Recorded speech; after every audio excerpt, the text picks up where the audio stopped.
देखिए, तेजस्वी यादव जब भी सपने से जागते हैं तब तब कुछ कुछ मुद्दों पे, आज जिस प्रकार से कोरोना के काल में पूरे देश में कोविड की वैक्सीन को फ्री किया गया, वो पर उस पर तो उन्होंने बधाई नहीं दिया राज्य की और केंद्र की सरकार को। जिस प्रकार से लगातार स्वास्थ्य के क्षेत्र में काम हो रहा है, इस पर तो उनका ध्यान नहीं गया कि जिस प्रकार से 50 सालों में जो कांग्रेस ने जो खस्ता हाल व्यवस्था कर दी थी स्वास्थ्य सेक्टर की, आज स्वास्थ्य के क्षेत्र में जिस प्रकार से काम हो रहा है लगातार, इस आपदा की घड़ी में भी जहाँ पर कई बड़े कंट्री विश्व की जिनकी हेल्थ की इंफ्रास्ट्रक्चर नंबर 1 और 2 मानी जाती थी, उनका कोलैप्स हो गया, फिर भी भारत ने अपने सीमित साधन में भी बेहतर लोगों को प्रयास करके दिया स्वास्थ्य सेवा का, और आज लगातार उसमें माननीय प्रधानमंत्री जी, माननीय मुख्यमंत्री जी उसको काम कर रहे हैं। इस पे तो उनको बधाई नहीं देने का मौका मिला।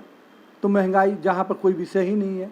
जनता को मालूम है कि जिस प्रकार से सरकार काम कर रही है, जनता का एक एक पैसे का हिसाब सरकार दे रही है और सरकार उसको अपनी योजनाओं में सामने ला रही है। तो जनता को मालूम है कि अगर ये हमारे से कुछ अगर टैक्स के माध्यम से जो भी चीज़ें होती हैं, लेकिन जनता के उस कमाई का पूरा सदुपयोग हम कर रहे हैं और नहीं, निश्चित रूप से उनके परिश्रम का पैसे को आज राज्य के और देश के विकास में लगा रहे हैं। क्योंकि उनके कार्यकर्ता भी जब हम लोग से मिलते हैं तो कहते हैं कि आपकी सरकार की ये योजना बहुत अच्छी चल रही है, आप लोगों ने सड़क को बहुत अच्छा मेंटेन किया है। तो उनको भी मालूम है कि ये सरकार काम करने वाली है, विकास की योजनाओं को लेकर काम करने वाली है। तो उनको भी मालूम है कि ये मुद्दे जो हैं वो खुद में बेईमानी के मुद्दे हैं। देखिए, मेरा मानना है कि दोनों ही विषय अपने आप में जुड़े हुए हैं। कोई एक विषय किसी भी चीज़ का समाधान नहीं कर सकता। मान लीजिए आप कोई कानून बना दिए और उसकी जागरूकता नहीं की तो भी संभव नहीं है, या आप जागरूकता कर रहे हैं और कानून के दायरे में उसको बांध नहीं रहे तो भी संभव नहीं है। तो ये दोनों ही चीज़ों को साथ में लेकर चलना होगा, जागरूकता को भी करना होगा और निश्चित रूप से कानून बनाकर इस पूरे समस्या का समाधान के रूप में एक रास्ता निकालना होगा। देखिए, मैं किसी भी विषय का हर चीज़ का एक समय होता है और लगातार हमारी भारतीय जनता पार्टी ने लगातार इस विषय की वकालत की है कि अगर आज ग्लोबल स्तर पर जिस प्रकार से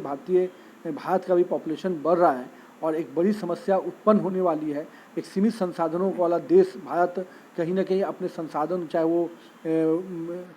आप नेचुरल रिसोर्सेज कर लीजिए या जो हमारे पास अपना अवेलेबल बाकी रिसोर्स है, उसमें निश्चित रूप से आने वाली पीढ़ी को हम कैसा भारत देना चाहते हैं, इसके लिए सभी को निर्णय करना पड़ेगा। हम अपने भविष्य का भारत किस प्रकार का देखना चाहते हैं, हमारे जो भविष्य के बच्चे आएंगे क्या उनको हम एक खुशहाल भारत दे पाएंगे, इस सब चीज़ों पर विचार करके निश्चित रूप से समय आ गया कि इस कानून पर निर्णय होना चाहिए। सरकार को क्या बताएं? देखिए, मैं किसी सरकार नहीं, पूरे भारत के सभी सरकारों का फर्ज है और माननीय प्रधानमंत्री जी ने भी लगातार इस ओर हमेशा कहा है कि एक ऐसा विषय है जिसमें जो भी ग्लोबल समस्या, इन्वायरमेंट की इशू जो आ रही है, उस पर माननीय प्रधानमंत्री जी लगातार हमेशा कहें कि ग्लोबल समस्या पर हर जलवायु परिवर्तन हो या जलवायु संरक्षण हो, इन सभी विषयों पर अब काम करने का समय आ गया है। लेकिन अगर हम इस ओर दिशा में काम नहीं करेंगे तो निश्चित रूप से भविष्य में का भारत अच्छा या भविष्य का विश्व हम जो अच्छा चाहते हैं वो ऐसा नहीं हो पाएगा।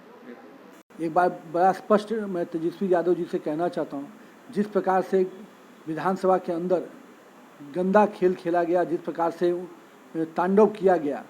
वो पूरी मर्यादाओं को खंडित किया था। मैं उनसे कहूँगा कि अपने सभी विधायकों की तरफ से वो बिहार की विधानसभा अध्यक्ष से माफ़ी मांगे,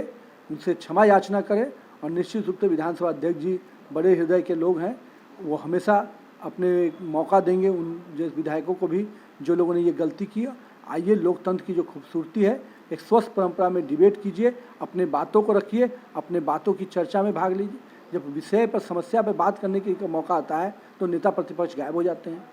बार पर हम लोग बैठक कर रहे थे सभी विधायकों के साथ, उस समय नेता प्रतिपक्ष गायब थे, उनके भाई भी गायब थे। तो समझिए कि वो विषयों पर बात नहीं करना चाहते हैं, उनका मकसद हंगामा करना है। अगर उनका मकसद हंगामा करना है तो कानून अपने तरीके से निपटेगा ही। सर, बॉयकॉट की भी बात उन्होंने कही थी, लेकिन कल जब उनसे सवाल किया गया तो उस सवाल से उन्होंने तो कहा था कि हम विधानसभा के में जब तक नहीं आएंगे, जब तक ये नहीं होगा, तो फिर आने की याचना दे रहे हैं। तो हम तो उनकी याचना को भी सुनने को तैयार हैं, लेकिन पहले वो माफ़ी मांगे।